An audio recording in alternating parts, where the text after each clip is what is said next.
Hello friends, तर स्वागत आहे तुमचं आपली या यूट्यूब चॅनलवरती. मित्रांनो, चॅनलवर नवीन असाल तर चॅनलला सबस्क्राईब करा आणि अशाच नवनवीन अपडेट्स पाहत राहा. मेघना ताडकन उठली आणि खूप जोरजोरात रडत होती. तिला असं अचानक पॅनिक झालेलं पाहून पुरुषोत्तमराव लगेच पुढे झाले. तर विहान आणि मनिक पळतच आले. तोच पुरुषोत्तमरावांनी तिला मिठीत घेतलं होतं आणि शांत करत होते. पण नुकतीच स्वप्नातून बाहेर आलेली ती खूप रडत होती आणि जेव्हा ती शांत झाली तेव्हा ती पुरुषोत्तमरावांच्या मिठीत होती. तिने त्यांच्याकडे पाहिलं आणि डोळे तुडुंब भरले आणि तिने आवेशाने त्यांना मिठी मारली आणि घट्ट पकडून ठेवलं, जसं ते पुन्हा तिला फेकून बाहेर देतील. हा सगळा प्रकार पाहून सगळ्यांचेच डोळे भरून वाहत होते. इतकी जास्त पॅनिक झाली होती ती. मेघना, बाळा, स्वप्न पाहिलं वाटतंय, तू शांत हो, पहिली मॉम म्हणाली. तशी ती थोडी भानावर येऊ लागली आणि तिने आजूबाजूला पाहिलं. ती तिच्या पहिल्या रूममध्ये होती. तिने पूर्ण रूममध्ये नजर फिरवली. ती रूम अगदी तशीच होती जशी 15 वर्षांपूर्वी ती गेली तेव्हा होती. समोरच तिचा आणि मनिकचा भला मोठा फोटो होता, एंगेजमेंटचा. आणि आता ते सगळं पाहून तिने पुन्हा पुरुषोत्तमरावांकडे पाहिलं, जे तिला डोळे भरून बघत होते. डॅडी, हे सगळं तसंच? मेघना बोलायच्या आधीच तिला हुंदका आला आणि ती पुन्हा त्यांच्या मिठीत शिरली. तसं त्यांनी तिच्या डोक्यावर ओठ टेकवले. बाप कितीही रागावला तरीही आपल्या काळजाच्या तुकड्याला कधीच बाजूला करत नाही लेका, पुरुषोत्तमराव भावूक होत म्हणाले. तशी मेघना त्यांना आणि मॉमला घट्ट बिलगली आणि त्यांच्या कुशीत शिरली. डॅडी, मला फक्त माफ करा. मी कायमची निघून जाईन इथून. पुन्हा कधीच तुम्हाला दिसणार नाही. माझा शब्द आहे हा, मेघना रडत म्हणाली. मी तुला कधीच माफ केलं मेघना. माझा राग तर कधीच गेला. आणि हे काय बोलतेस तू? तू पुन्हा आम्हाला सोडून निघून जाणार आहेस? खबरदार, पुन्हा असं काही केलंस तर आयुष्यात कधीच माफ करणार नाही मग मी तुला, पुरुषोत्तमराव खडसावून म्हणाले. तशी मेघना हलकेच हसली. मेघनाचं लक्ष मॉमवर गेलं. तशी ती मॉमच्या कुशीत शिरली. मॉमने तिला आपल्या मायेच्या कुशीत कैद केलं आणि तिच्या कपाळावर, गालावर ओठ टेकवले. डोळे तर भरून वाहत होते तिचे. आणि हा सगळा प्रकार पाहून आज विहान, मनिक आणि प्रिशाही समाधानी झाले. शेवटी तिचीच तर ही इच्छा होती. मेघना लेका, तुझी खूप आठवण यायची ग. एक दिवस असा गेला नाही माझा या 15 वर्षात जेव्हा मला तुझी आठवण आली नसेल. या माझ्या सुनांमध्ये कायम मी तुला बघितलं आहे. तुला जितकी माया, प्रेम दिलं तितकंच त्यांनाही दिलं, कारण तुला मी त्या दोघींमध्ये बघत होते. मॉम तिला कुशीत घेऊन कुरवाळत म्हणाल्या. मॉम, मलाही तुझे नेहमी आठवण यायची, पण माझा नाईलाज होता ग. दररोज तुला भेटायला यायचं मन करायचं. माझ्या भावना मला रडवायच्या, पण माझ्या मनाचा एक कोपरा मला कायम हेच बोलायचा, नाही, तू तिथे नाही जाऊ शकत. आणि म्हणूनच मी इतकी वर्ष तुमच्यापासून लांब राहिले. पण मला जेव्हा एकटं वाटायचं, खूप रडायचं, मन करायचं, तेव्हा माझी मुलगी, माझी तनू मला कुशीत घ्यायची आणि शांत करायची. आणि थोडा वेळ का होईना मी तिच्या कुशीत शांत होत होते, मेघना रडत म्हणाली. मुलगी? पुरुषोत्तमराव आणि मीनाक्षीताई गोंधळून तिच्याकडे पाहत एकत्रच विचारलं. आणि माझी मुलगी ऐकून आजोबांसोबत मनोहररावही गोंधळून बघू लागले. मेघना, बाळा, मुलगी कशी काय? मनोहररावांनी विचारलं. अंकल, 14 वर्षांपूर्वी मी माझ्या तान्याला ॲडॉप्ट केलंय. मला खूप एकटेपणा जाणवत होता आणि त्यात मला तुमची शिकवण आठवली. मी तानूला ॲडॉप्ट केलं. तिच्यामुळे मी माझा एकटेपणा विसरून गेले, तिच्यासाठी जगू लागले. ती 9 वर्षांची असताना मी तिला घेतलं, तिला शिकवलं, खूप प्रेम दिलं आणि माझ्या त्या गोड मुलीने मलाही खूप प्रेम दिलं. तुला माहीत आहे मॉम, मला स्वतःला बाळ नसलं झालं तरीही आई काय असते हे मला तिने जेव्हा मला मॉम म्हणून पहिल्यांदा हाक मारली तेव्हा जाणवलं माझं संपूर्ण आयुष्य ती बनली. तिच्या डोळ्यात पाहिलं की मला जगण्यासाठी नवीन उत्साह येतो. माझा आधार आहे ती, माझं आयुष्य आहे. तिला पहिला डॅडी नव्हता, पण आता तिला डॅडीसुद्धा मिळाला. माझ्या मनिकने सगळ्यांप्रमाणे तिलाही आपलंसं करून घेतलं आणि तिला आपली मुलगी म्हणून स्वीकारलं. मेघना रडतच म्हणाली. हे सगळं ऐकून मनोहरराव, मीनाक्षीताई, पुरुषोत्तमराव आणि आजोबा भाऊक झाले. कुठे आहे तो आमचा लाडू? आजोबा म्हणाले तशी मेघना खुदकन हसली. मेघनाने इकडे तिकडे पाहिलं. तानिया दिसत नव्हती. तिने मग मनिक आणि विहानकडे पाहिलं. थांबा, मी बघतो, मितेश म्हणाला आणि खाली आला. तर खाली हॉलमध्येच तानिया क्रिशाला घेऊन बसली होती. तो हळूच गालात हसला. तानिया? मितेशने आवाज दिल्याबरोबर तानियाने त्याच्याकडे पाहिलं. हा मामू? तानिया म्हणाली. चला वरती. आजोबा, आजी, सगळ्यांना तुम्हाला बघायचं आहे. वाट बघतायत तुमची. मितेश म्हणाला. काय? आजोबांनी मॉमला माफ केलं आणि ते मला बोलवत आहेत? तानिया खुश होऊन म्हणाली. तशी मितेशने हसतच होकारार्थी मान हलवली. ओ ग्रेट मामू. तानिया लगेच क्रिशाला घेऊन उठली आणि वर जाऊ लागली. तानिया, क्रिशूला दे, इथे मी घेतो, मितेश म्हणाला. तसं तानियाने क्रिशाला मितेशकडे दिलं. क्रिशाने त्याच्याकडे झेप घेतली. तसा तो हसला आणि तिच्या गालावर एक गोड पप्पी घेतली. आता ते वर आले. तानिया हळूच आत आली तर समोर सगळेच बसले होते. विहान, प्रिशा, मनिक, दिशा उभे होते. तानियाने हळूच सगळ्यांकडे पाहिलं आणि आत आली. तानिया, मनिक म्हणाला. तशी तानिया त्याच्याकडे बघू लागली. तो आला आणि तिच्या खांद्यावर हात ठेवला आणि हळूच तिला घेऊन पुरुषोत्तमराव आणि सगळ्यांसमोर उभा राहिला. अंकल, डॅडी, आजोबा, आंटी, तुम्हाला बघायचं आहे ना तुमची नात? ही बघा, माझी आणि मेघनाची मुलगी. तानिया, मनिक म्हणाला. तसं त्यांनी तिच्याकडे आनंदाने पाहिलं. तानियाही सगळ्यांना खुश होऊन बघत होती. मनोहरराव हळूच पुढे आले आणि त्यांनी तिच्या गालावर हात ठेवला आणि तिच्या कपाळावर ओठ टेकवले. तशी तानिया हळूच हसली. तानिया, हे तुझ्या डॅडी आहेत, मेघना म्हणाली. तसं तानियाने खाली वाकून त्यांच्या पायावर डोकं ठेवलं. तसं त्यांनी तिच्या डोक्यावर हात ठेवला आणि तिला उठवलं. मेघना, खूप गोड आहे माझी नात, मनोहरराव म्हणाले. तशी मेघना हळूच हसली आणि आता पुरुषोत्तमराव आणि मॉम पुढे आले आणि तिच्या कपाळावरती ओठ टेकवले. तानिया, हे आहेत माझे मॉम डॅडी, मेघना म्हणाली. तसं तानियाने त्यांच्याही पायावर डोकं ठेवून आशीर्वाद घेतला आणि उठून त्यांना मिठी मारली.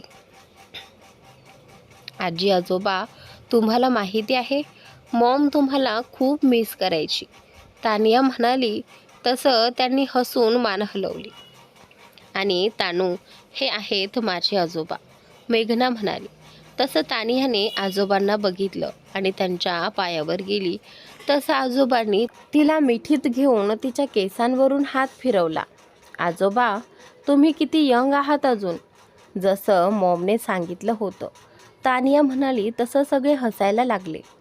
मेघना, आज मी तुला स्वतः हाताने भरवणार आहे, असं मम्मी म्हणाल्या आणि मेघनाने आनंदाने मान हलवली.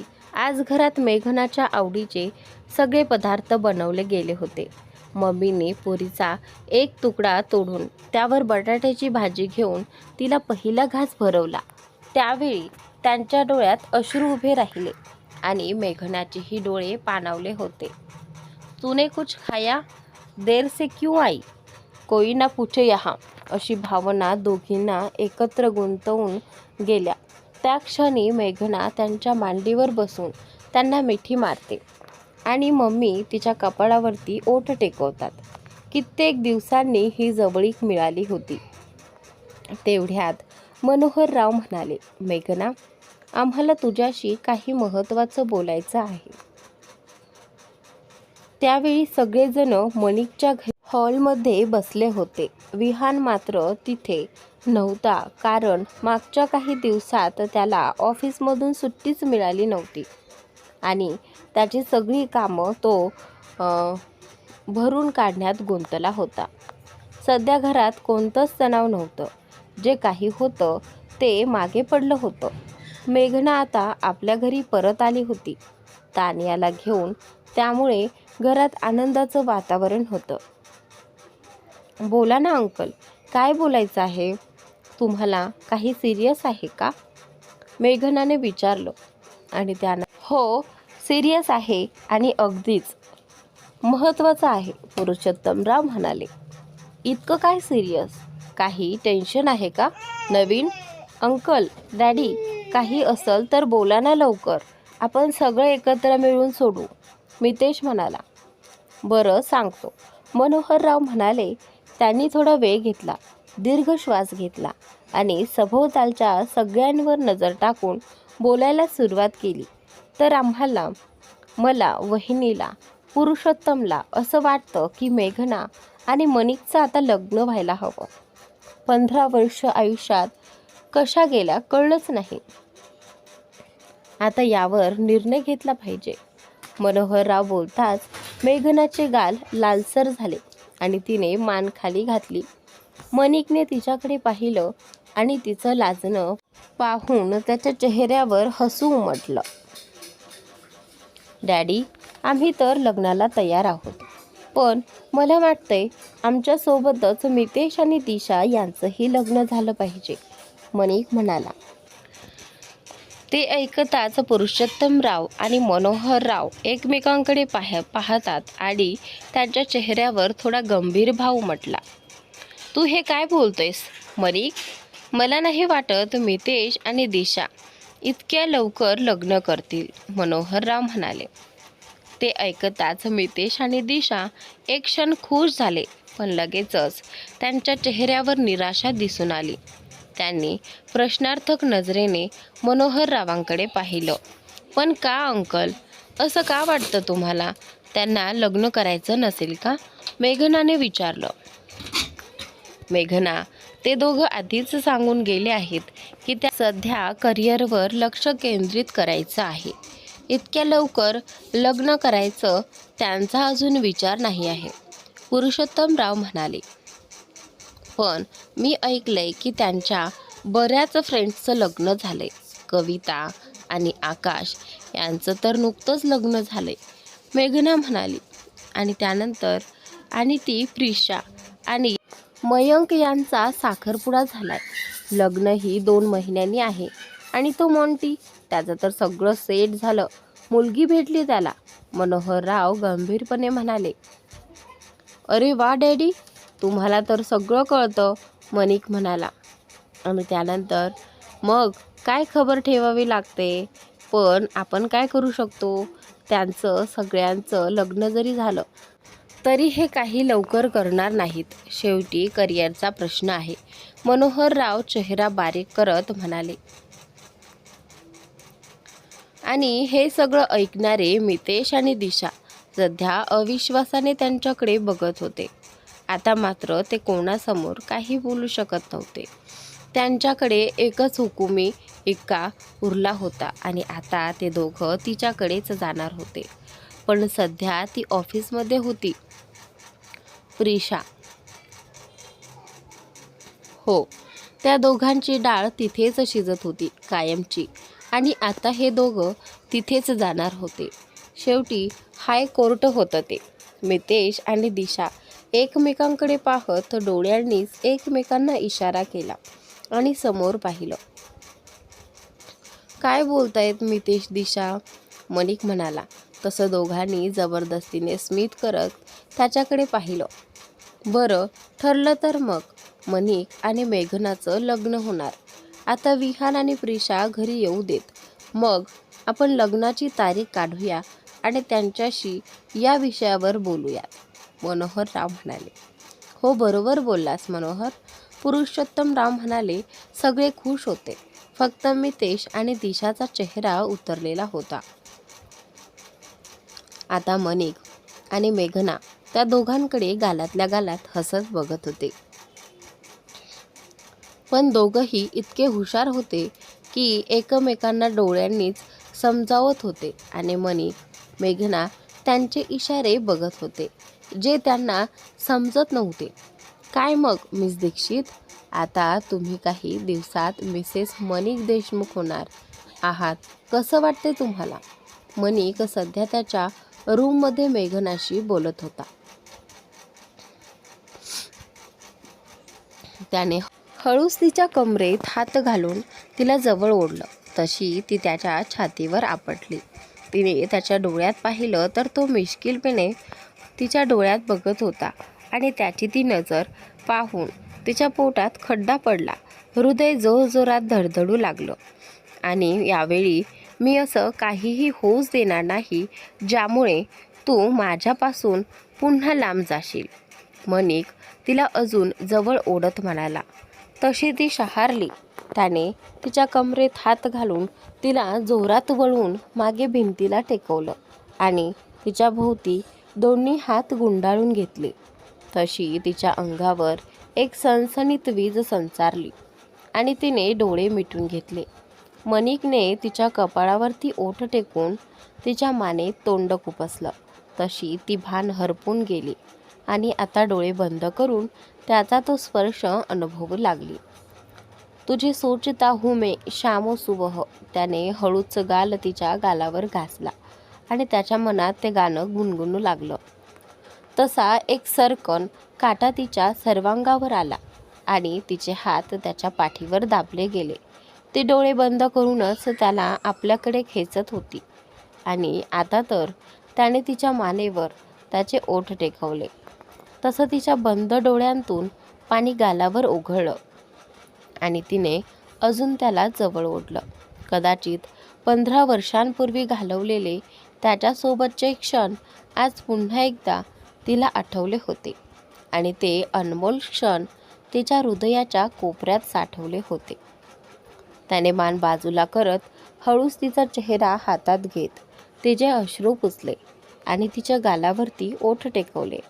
तसं तिनं त्याची कॉलर घट्ट पकडली आणि त्याला अजून जवळ खेचलं. तसा तो उत्तेजित होऊ लागला आणि त्याने त्याचे ओठ हळूच तिच्या मऊ ओठांवर टेकवले आणि करंट लागावा तशी ती स्तब्ध झाली. त्याने हळूच तिच्या गालावर आलेले अश्रू आपल्या हाताने पुसले. तसे तिने त्याच्या डोळ्यात पाहिलं तसं दोघांची नजरानजर झाली. त्याने तिच्या गालावरती हात ठेवून पुढे आला आणि हळूच तिच्या गुलाबी गालांवर ओठ टेकवले. तशी तिच्या हृदयाची धडधड कैकपटीने वाढली. तिने त्याच्या कॉलरला घट्ट पकडून ठेवलं. तसं त्याने तिच्या कमरेत हात घालून तिला जवळ ओढत तिच्या लाल ओठांवर अलगद ओठ टेकवले. तशी ती स्तब्ध झाली आणि तो तिला बेभान होऊन किस करू लागला. दोघं प्रेमाच्या अखंड विश्वास बुडून गेले होते. तोच दरवाजावर टक टक झाली. तसं तिने झटकन डोळे उघडले आणि त्याला बाजूला केलं. तसं त्याने इकडे तिकडे पाहिलं. दरवाजा उघडला. तसं त्यांनी समोर पाहिलं तर मितेश होता. मितेश, तू आता इथे कसा? मनिकने विचारलं. मितेश मात्र दोघांकडे एक एक करून बघत होता. मेघना त्याच्या अशा बघण्याने लाजून लाल झाली, कारण त्याच्या डोळ्यातले भाव तिला समजले. तुम्ही काही करत होतात का? मितेशने मनिक आणि मेघनाकडे बघत चेहऱ्यावर गंभीर भाव आणत विचारलं. तू करू देशील तर करू ना? मनिक हळूच बडबडला. काय बोललास का मनिक जीजू? मितेशने त्याच्या डोळ्यात पाहून विचारलं. तुला काही काम नाही का? असा अचानक का आलास? थोडा उशीर झाला असता तरी काही बिघडलं नसतं, मनिकने विचारलं. तसा मितेश गालात हसत म्हणाला, ते काय आहे ना, विहान काम करत होता. तुम्हाला खाली बोलावलं होतं जेवायला. मी म्हणालो मीच बोलून आणतो. बाबा आले असते तर. जरा तुम्हाला, मितेश बोलत असतानाच मध्ये थांबला. मितेश, मी घेते त्याला. चल, आपण जाऊया, मेघना म्हणाली, कारण तिचे गाल लाजून अगदी लाल झाले होते. मेघना मितेशसोबत खाली आली. तसा मितेशने मागे वळून मनिककडे पाहिलं आणि डोळा मारला.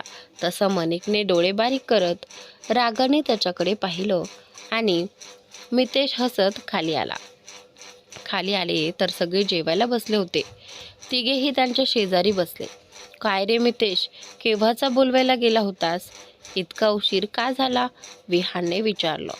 ते असं झालं ना दादा, मी थोडा डिस्ट. मितेश बोलतो इतक्याच. मितेश, मनिक म्हणाला. सगळ्यांनी त्याच्याकडे पाहिलं. त्याने जबरदस्तीचं हसू केलं आणि म्हणाला, आलो ना, आम्ही आलो. झालं तर मग. अरे दिशा, गुरुजींना बोलवतेस का? लग्नाचा मुहूर्त काढायचा आहे ना? मनिक मुद्दा लगेच बदलून टाकतो. हे सगळ्यांना समजलं. विहान, प्रिशा, मितेश, दिशा हे गालातल्या गालात हसू लागले. मेघना मात्र लाजून चूरचूर झाली होती. थोड्या वेळाने जेवण झालं. थोडा वेळ गप्पाटप्पा करून सगळे आपापल्या रूममध्ये गेले. दीदी, काहीतरी कर ना. सगळ्यांनी फसवलं आम्हाला. लग्न नाही करणार म्हणून आम्ही असं कधी बोललो, दिशा म्हणाली. त्यावेळी दिशा, मितेश, प्रिशा आणि विहान यांच्याच बेडरूममध्ये बसले होते. विहान बेडवर बसला होता. प्रिशा त्याच्या बाजूला, तर मितेश आणि दिशा समोरच्या बाजूला बेडवर बसले होते. विहान सगळं ऐकत होता आणि प्रिशा विचारात होती, सगळे असे का बोलले? हा ना वहिनी, आम्हाला तर सगळ्यांनी गुंतवून ठेवलं. आता काय करायचं ते तुम्हीच सांगा, मितेश म्हणाला. विहानला सगळं लक्षात आलं. प्रिशालाही तसं दोघंही हसू लागले. ते दोघं हसताना पाहून मितेश आणि दिशा गोंधळून गेले आणि चकित होऊन त्यांच्याकडे बघू लागले. What happen? तुम्ही हसताय काय? आम्ही काही चुकीचं बोललो का? मितेशने विचारलं. आणि त्यानंतर, मितेश, तुम्ही दोघं खरंच पागल आहात. ते सगळं फक्त मस्ती करत होते, खेचत होते तुम्हाला, प्रिशा म्हणाली. तेवढ्यात आता ते बोलतात की व्हॉट, ही मस्ती होती, दिशा म्हणाली. तसं विहान गालात हसला आणि त्यानंतर, अरे इनोसंट साली साहेबा, त्यांना तुमच्याकडून ऐकायचं होतं की तुम्हालाही लग्न करायचं आहे, विहान हसत म्हणाला. ओ, आता समजलं, मितेश विचारात म्हणाला. थांब, मनिक जिजू आणि मेघना दिदी, तुम्हाला तर मी उद्या बघतोच, मितेश मनात म्हणाला आणि गालात हसला. थोड्याच वेळात मितेश आणि दिशा निघून गेले. विहानने लाईट्स बंद केल्या आणि तो झोपायला गेला. प्रिशा केस गोंजारत झोपणार होती. तोच विहानने तिचा हात पकडून तिला जवळ ओढलं. ती त्याच्यावरच पडली आणि थोडीशी गोंधळली. बेबी, तुला वाटत नाही का की सगळ्यांमध्ये आपण एकमेकांसाठी वेळच नाही काढला? किती दिवस झाले? 6 महिने तरी झाले असतील आपण असा जवळ आलो नाही. विहान तिच्या गालावर गाल टेकवत म्हणाला. त्याची दाढी तिला टोचली. ती थोडीशी शहारली. काहीही काय विहान, तुम्ही रोजच रोमॅन्स करता. तुमच्या नजरेतही रोमॅन्स असतो. मला विचारा, रोज किती खट्टाळ करता ते. ती त्याच्या शर्टच्या बटनाशी खेळत लटक्या रागातच म्हणाली. सिरियसली? विहान मिश्किलपणे भुवया उडवत म्हणाला. हे बघा, असंच पाहता आणि मग? प्रिशा त्याच्या छातीवर डोकं ठेवून शांत बसली. मग काय? विहान हसत हसत विचारतो. ती हळूच त्याच्या छातीवर भारून गेली. तिचा चेहरा त्याच्या अंगावर टेकला. बेबी, अशीच वागलीस की मला तुझ्यावर प्रेमाचा हक्क गाजवावासा वाटतो आणि मग तू म्हणतेस मी कंट्रोल करावा? विहान तिच्या नाईटीची नळ हलकेच सोडत तिच्या कमरेवर हात फिरवून म्हणाला. ती शहारली. तो तिला हलक्याने खाली घेत तिच्यावर आला. तिने त्याच्या डोळ्यात पाहिलं आणि दोन्ही हात त्याच्या गळ्यात गुंडाळले. त्याने तिच्या ओठांवर हलकेच चुंबन घेतले आणि त्याचे हात तिच्या अंगावर मोर पिसारासारखे फिरत होते. आणि ती क्षणाक्षणाला सुखावत होती. त्याने मानेत नाक घातलं आणि तिच्या चेहऱ्यावर आनंदी हास्य फुललं. हळूहळू कपड्यांचे अडथळे दूर झाले आणि ते दोघं प्रेमात एकरूप झाले. तिच्या ओठांवरून निघणारे सौम्य श्वास त्याच्या आतुरतेला गती देत होते. थंड वाऱ्याची झुळूक अंगावरून गेली आणि अंगावर रोमांच पसरले. त्या रात्री मंद प्रकाशात त्यांच्या बांगड्यांचा आवाज आणि सौम्य श्वासांचे सूर त्या रूममध्ये दरवळत राहिले. गुरुजी, ही घ्या चौघांची कुंडली, असं म्हणत मॉमनी गुरुजींकडे मनिक, मेघना, मितेश आणि दिशा यांची कुंडली दिली. गुरुजी ती पाहू लागले. लग्नासाठी योग्य मुहूर्त पाहून आता या चौघांचं एकत्र लग्न ठरवलं जात होतं. मितेश आणि दिशा लग्नाला हो म्हणाले होते. काय झालं गुरुजी, काही अडचण आहे का? पुरुषोत्तमरावांनी विचारलं.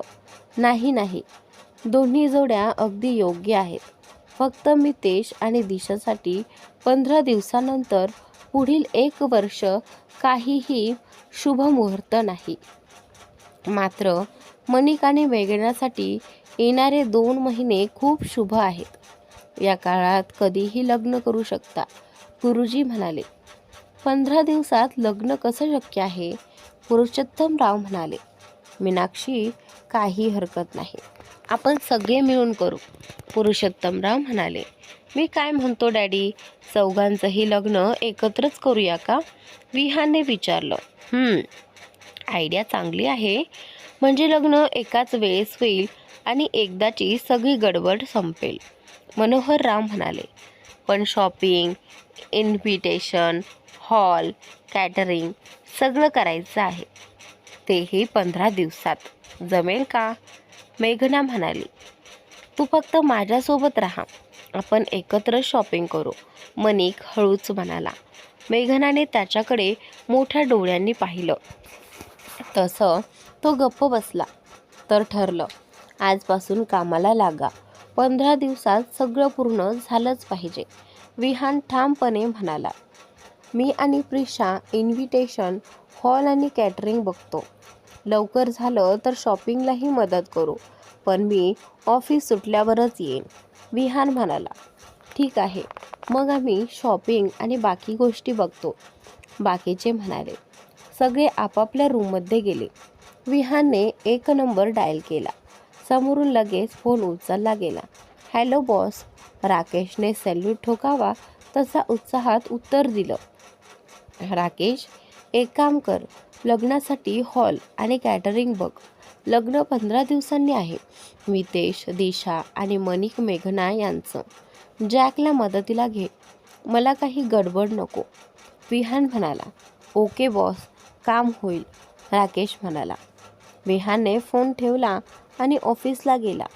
त्याची आज महत्त्वाची मीटिंग होती, त्यामुळे तो उशिरा येणार होता. क्रिशू बाबू, लवकर होमवर्क संपवायचा, मग आपण बाहेर जाऊ. प्रिशा क्रिशाला घेऊन बसली होती. मम्मा, चॉकलेट खायचे, क्रिशा म्हणाली. बरं, चॉकलेट मिळेल, प्रिशा म्हणाली. मम्मा, आईस्क्रीम पण, क्रिशा म्हणाली. ओय, ऑर्डर सोडतेस की काय? आधी होमवर्क संपव आणि माझ्यावर मेहरबानी कर, प्रिशा डोळे बारीक करत म्हणाली. तशी क्रिशा हसली. ओले, माझं छोटं पॅकेट, गोड हसतंय, प्रिशा म्हणाली आणि तिला उचलून गालावर किस करत गुदगुल्या करू लागली. क्रिशा जोरात हसू लागली. तोच दरवाजातून दिशा आत आली. प्रिशाने तिच्याकडे पाहिलं. बोल ना दिशा, प्रिशा म्हणाली. दीदी, इतकी शॉपिंग करायची आहे. मला असं वाटतंय की माझी आणि मेघना दीदीची लग्नाची साडी मीच डिझाईन करावी, कारण हा स्पेशल मोमेंट आहे, तर सगळं छान हवंय, दिशा म्हणाली. पण डिझाईन करायला वेळ लागेल ना, प्रिशा म्हणाली. नाही, मी फक्त इन्स्ट्रक्शन देईन, वर्कर्स डिझाईन करतील, 15 दिवसात होईल, दिशा म्हणाली. बरं, पण मेघना दीदीशी आधी बोल, मग ठरवा, प्रिशा म्हणाली. ठीक आहे, मी आता तिच्याकडे जाते, दिशा म्हणाली. बाय द वे, आपण संध्याकाळी बाहेर चाललो आहोत ना? हो ना. कितीही बिझी असलो तरी क्रिशाला घेऊन जायचं आहे पार्कमध्ये. खूप दिवस झाले, दिशा क्रिशाला मिठीत घेत म्हणाली. माऊ, गाडी चालवायची, क्रिशा म्हणाली आणि दोघीही हसल्या. बरं दीदी, आपण जातच आहोत तर मी सांगून येते, नाहीतर नंतर बोलतील, दिशा म्हणाली. हो जा आणि लवकर आवर, प्रिशा म्हणाली. हो दीदी, दिशा म्हणाली आणि निघून गेली. डान्स स्टुडिओमध्ये तानिया डान्स करत होती. तिच्यासोबत कोरिओग्राफरही होता. तानिया डान्समध्ये पूर्णपणे मग्न होती. ती एका फिरकीनंतर कमर वर खाली करत हलकासा ठुमका घेतला आणि समोर असलेली व्यक्ती पाहतच राहिली. डान्स करताना तिची अदा आणि आत्मविश्वास अफलातून होता. ती पाहणारा पुन्हा त्या फॅशन शोच्या आठवणीत गेली, जिथे त्याने तिला पहिल्यांदा पाहिलं होतं आणि तेव्हाच तिच्यावर मोहित झाला होता. पण आपल्या भावना तो लपवत होता, कशाला तरी भीतीपोटी. पण मन मात्र ओढ घेत होतं तिच्या त्या सुंदर चेहऱ्याकडे, आणि तिला हे अजून जाणवलंच नव्हतं. तानिया तिचं जीवन मस्तपणे जगत होती. सगळी शॉपिंग पूर्ण झाली होती. लग्न आता फक्त 20 दिवसांवर आलं होतं. विहान आणि प्रिशा यांनी हॉटेलच बुक केलं होतं. तिथेच 3 दिवस राहायची तयारी केली होती. सगळ्या नातेवाईकांसाठी सोयीची व्यवस्था झाली होती. आता सगळे हॉटेलकडे निघाले होते. विहान, मी काय बोलले होते ते लक्षात आहे ना? प्रिशा हॉटेलच्या रूममध्ये विहानकडे बघत म्हणाली. तो बेडवर शांत बसला होता. त्याने भुवया उंचावून काय विचारलं. तिने एक दीर्घ श्वास घेतला, पाय आपटत त्याच्या समोर आली आणि बसली. विहान, मी घरात सुद्धा तुला सांगितलं होतं. मला माहिती होतं तू विसरणार, म्हणून मी पुन्हा सांगते. लग्नात तुझे खूप फ्रेंड्स येणार आणि मितेश आणि मनिक दादांचेही. ते तुला ड्रिंकसाठी फोर्स करतील, पण तू ड्रिंक नाही करायची. हे फायनल आहे. तू ड्रिंक केलीस तर माझ्या जवळ यायचं नाही. मुळात मीच तुला जवळ येऊ देणार नाही, प्रिशा गाल फुगून हाताची घडी घालून म्हणाली. आणि तिच्या त्या अदेवर विहान पुन्हा भाळला. तिचे गुलाबी गाल सध्या फुगा झाल्यासारखे दिसत होते आणि त्याला ते गाल चावावे वाटत होते. बेबी, तू अजून थोडा वेळ अशीच बसलीस ना तर मी तुझे हे क्रीमी गाल नक्की चावेन, कारण मला कंट्रोल नाही होत आहे, विहान प्रिशाला म्हणतो. आणि प्रिशाच्या पोटात गोळा आला. तिने तिरक्या नजरेने त्याच्याकडे पाहिलं तर तोही मिश्किलपणे तिच्याकडेच बघत होता. आता तिला वाटलं आपलं बोलणं वेगळं आणि याच विचार वेगळाच चालू आहे. तिला जाणवू लागलं की जर ते अजून इथेच बसले तर काहीतरी नक्कीच घडेल. तो सहजपणे तिला जाऊ देणार नव्हता. ती पटकन उठणार होती तेवढ्यात विहानने तिचा हात पकडला आणि तिला जोरात ओढलं. तिचा श्वास थांबला आणि ती थेट त्याच्या डोळ्यात पाहू लागली, जिथे स्पष्टपणे तिला तिच्याविषयीची ओढ दिसत होती. विहान, ती हळू आवाजात म्हणाली. तो गालात हसला, कारण तिच्या हृदयाची धडधड त्याला आता स्पष्ट ऐकू येत होती. पण आता तो स्वतःला थांबवायला तयार नव्हता. ती स्वतःला सोडवण्याचा प्रयत्न करू लागली, पण तो विहान दीक्षित, तो काही सहज सोडणारा नव्हता. त्याने तिच्या कमरेभोवती हात घालून तिला अजून जवळ खेचलं आणि तिच्या शरीरावर सरसरून काटा आला. त्याने तिच्या केसात हात घालून क्लिप काढली आणि ती बाजूला फेकली. तो स्वतः खाली झुकून तिच्यावरती झोपला. तिच्या डोळ्यात पाहताच ती नखशिखांत शहारली. त्याच्या नजरेतले भाव तिच्या हृदयाला भिडत होते. आता ती पूर्णपणे त्याच्या प्रेमात हरवलेली होती. त्याच्या स्पर्शाने तिचा श्वास थांबत होता. त्याने गालांवर ओठ टेकवत हलकासा चावा घेतला आणि तिने तिच्या तोंडून हलकंसं बाहेर पडलं. तिच्या पोटात फुलपाखरू उडत होतं आणि ती अक्षरशः तडफडत होती. तिच्या चेहऱ्यावरच्या भावना पाहून विहानही बेभान झाला आणि त्याने हळूच तिच्या ओठांवरती ओठ टेकवले. ती त्याच्या प्रेमाच्या नशेत पूर्ण बुडाली होती. त्याने ओठ बाजूला करत तिच्या सर्वांगावर हात फिरवायला सुरुवात केली. तिच्या मानेवर, गालावर, गळ्यावर, कॉलरबोनवर ओठ फिरवू लागला. त्याचा हात हळूहळू तिच्या टॉपकडे गेला आणि तिने डोळे गच्च मिटले. त्याने टॉपची वरची बटन उघडायला सुरुवात केली. तेवढ्यात दरवाजा वाजला. प्रिशाला करंट लागल्यासारखं भावना झाली. तिने विहानला जोरजोरात ढकललं. तो बाजूला पडला आणि रागात दरवाजाकडे पाहू लागला. प्रिशा पटकन बटन लावून केस बांधत दरवाजा उघडायला गेली. समोर मनिक होता. हाय प्रिशा, तो म्हणाला आणि सरळ सरळ आत आला. विहान अजूनही बेडवर बसलेलाच होता आणि त्याच्याकडे रागात बघत होता. मनिक गोंधळला. एक नजर विहानकडे टाकली आणि दुसरी प्रिशाकडे, जी सध्या संकोचून लाजली होती. ओ माय गॉड, मी तुमची प्रायव्हसी डिस्टर्ब केली वाटते. पण यार विहान, दिवसा शी, रात्रीचं थंड वातावरण असतं ना. विहानने त्याच्यावर जोरात उशी फेकली. विहान बेडवरून उठून त्याच्याकडे चालू लागला. सॉरी, मी जातो. पण 5 वाजता मेहंदी आहे, खाली यायला विसरू नका, असं म्हणून मनिक पळतच गेला. तुझी तर, थांब रे साल्या, विहान ओरडला. पण मनिक गायबच झाला. प्रिशा मात्र आता पूर्ण लाजून गोरीमोरी झाली होती आणि पळतच बाथरूममध्ये गेली. विहान तिच्याकडे पाहून हलकं हसला आणि केसातून हात फिरवत, आज दिशा आणि मेघना यांची मेहंदी होती. दोघीही सुंदर मेहंदी कलरच्या साड्यांमध्ये होत्या. चेहऱ्यावर प्रचंड आनंद झळकत होता. प्रिशाला तिच्या बहिणीच्या मेहंदीचा खूप आनंद झाला होता. लहानपणापासून जिचं सगळं सांभाळलं, तीच आता तिची जाऊबाई बनणार होती याचं समाधान तिच्या डोळ्यातून अश्रूंनी ओसंडून आलं. तिने पटकन ते पुसले. तेवढ्यात मितेश आला आणि त्याने तिला हाताला धरून ओढलं. अगं, ही सुद्धा माझी वहिनी आहे. फक्त दिशा आणि मेघनालाच मेहंदी का? हिच्या हातावर पण मेहंदी काढा.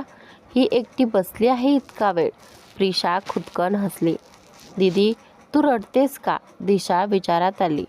नाही ग, हे आनंद अश्रू आहेत.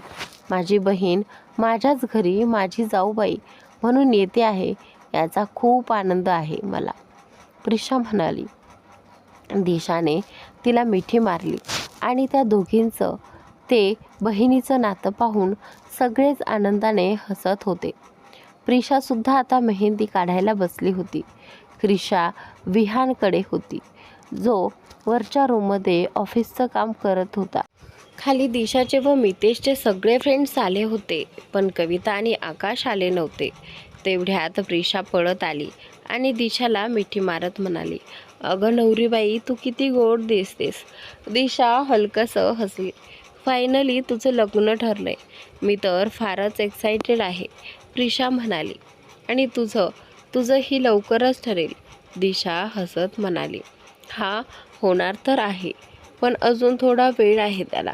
तोपर्यंत आपण तुझं लग्न एन्जॉय करू, प्रिशा तिला डोळा मारत म्हणाली. तिचं लक्ष बाजूला असलेल्या प्रिशाकडे गेलं. हाय दीदी, मी तुला खूप मिस केलं, प्रिशा म्हणाली आणि तिला मिठी मारली. म्हणून आता आली आहेस ना, प्रिशा म्हणाली. आणि त्यानंतर इकडे आलीस ना, तरीही थोडं काम होतं म्हणून, पण आता लग्न होईपर्यंत कुठेच जाणार नाही आहे मी, प्रिशा म्हणाली. तर तसं सगळे हसू लागले आणि त्यानंतर मितेश आणि दिशाचे फ्रेंड्स आले म्हणून आता फंक्शनमध्ये नुसता गोंधळ चालू होता. प्रिशाही त्यांच्यासोबत मेहंदी काढायला जॉईन झाली. आणि त्यानंतर प्रिशा, कविताचा फोन आला होता का तुला? ती अजून आली कशी नाही? दिशाने विचारलं. अगं, ती आणि आकाश ऑन द वे आहेत, येतच असतील, प्रिशा म्हणाली. तितक्यातच लक्ष दरवाजाकडे गेलं आणि ती बघतच बसली. समोरून आकाश आणि कविता येत होते. ते दोघं एकत्र खूप सुंदर दिसत होते. कविताने पांढऱ्या लाल कॉम्बिनेशनची साडी नेसली होती. गळ्यात उठून दिसणारं एक मोठं मंगळसूत्र, हातात हिरव्या चुड्यांची जोडी, बांगात कुंकू. ती खूप सुंदर दिसत होती. ही बघा आली, प्रिशा म्हणाली. तसं दिशाने तिच्याकडे पाहिलं, पण तिचं अजूनही लक्ष समोर मितेशकडे होतं. म्हणून आकाश आणि कविता लगेच त्याच्याकडे गेले आणि दोघांनीही त्याला मिठी मारून लग्नाच्या शुभेच्छा दिल्या. हाय कविता, आकाश, काय दिसतंय राव, एकदम कडक, मितेश म्हणाला. मग काय, आम्हीच दोघं कडक म्हणून आमची जोडीही कडक, आकाश म्हणाला. तसं मनिकही हसायला लागला. त्यांना भेटून कविताची नजर दिशाला शोधू लागली आणि तेव्हाच समोर बसलेली दिशा तिला दिसली. कविता पळतच तिच्याकडे आली आणि थेट तिच्या मिठीत शिरली. ओय मॅडम, कॉंग्रॅच्युलेशन्स, कविता तिच्या गालावर ओठ टेकून म्हणाली. आली तशी पहिल्यांदा मला सोडून आपल्या मित्राला भेटलीस आणि आता माझ्याकडे पाहिलंस, दिशा म्हणाली. तसं सगळे हसू लागले. आता लग्नात नुसती धमाल होणार होती, कारण मितेश दिशाचे मित्रमंडळी खूप मस्तीखोर होते. काय भाई, मेहंदी आणि कुठलं गाणं नाही, मयंक म्हणाला आणि गाणं लावायला सांगितलं. तसं जोरात गाणं वाजू लागलं आणि सगळे डान्स करायला उतरले. मितेश, मनिक, मॉन्टी, मयंक, आकाश सोबत प्रिशा आणि कविताही मेहंदी सोडून डान्स करायला लागल्या. मेघना, दिशा आणि प्रिशा मस्त एन्जॉय करत होत्या. मेहंदी झाली होती आणि संध्याकाळी संगीत होतं म्हणून सगळे आपापल्या रूममध्ये गेले होते. प्रिशा रडत होती म्हणून प्रिशाने मेहंदी लगेचच धुवून टाकली आणि तिला घेऊन बसली होती. तर विहान संध्याकाळचं संगीत अटेंड करायचं होतं म्हणून त्याने लवकर उरकून घेतलं होतं. प्रिशाने क्रिशाला खांद्यावर टाकलं तशी ती तिच्या गळ्यात मान टाकून बिलगली. प्रिशा तिला झोपवत होती. गाणं गात गात तिने तिला झोपवलं आणि मग हळूच विहानच्या शेजारी बेडवर ठेवून ब्लँकेट टाकलं. मग संध्याकाळी काय घालायचं याचा विचार करत बॅग उघडून बसली. दिशाने संगीतसाठी पूर्ण तयारी करून ठेवली होती. आता तर मदतीला प्रिशा आणि कविताही होत्या. तिने प्रिशाला सांगून मेघनाकडे पाठवलं आणि कविताला जवळ ठेवलं. संध्याकाळी 7 वाजता संगीत होणार होतं. 5 वाजले होते म्हणून दिशा आणि मेघना तयारीला लागल्या. प्रिशा आणि कविताही तयार होत होत्या. प्रिशा तयार झाली आणि आरशासमोर बसली. आता दागिने घालू लागली. विहान जो तयार होऊन बसला होता तो एकदमच मस्त दिसत होता.